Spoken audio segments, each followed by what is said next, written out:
चूरा सान के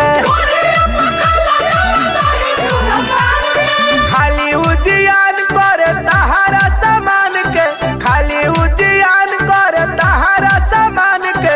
ढोढ़िया पखाला देवरा दही चूरा सान के, ढोढ़िया पखाला देवरा दही चूरा सान के।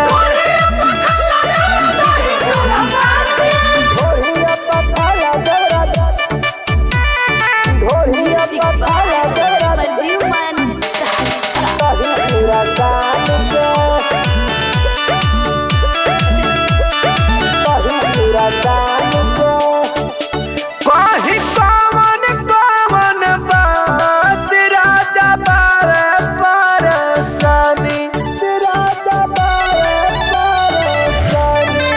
जबरी करे बारी यारी बड़वेनो जेके कहानी। छोड़े नहीं जिद करे अपना गुमान के, चाहे झूठी आवल हर चिकन सामान के। ढोढ़िया पखाला देवरा दही चूरा सान के, ढोढ़िया पखाला देवरा दही चूरा सान के।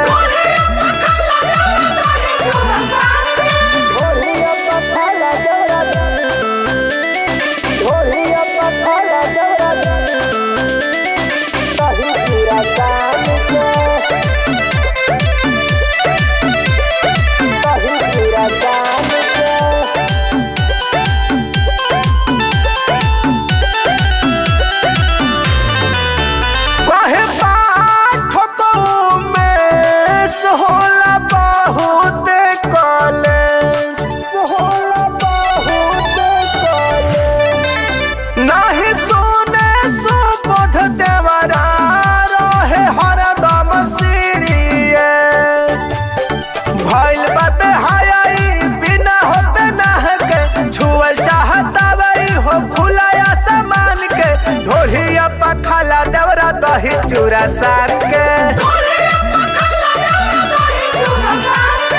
ढोढ़िया पखाला देवरा दही चूरा सान के।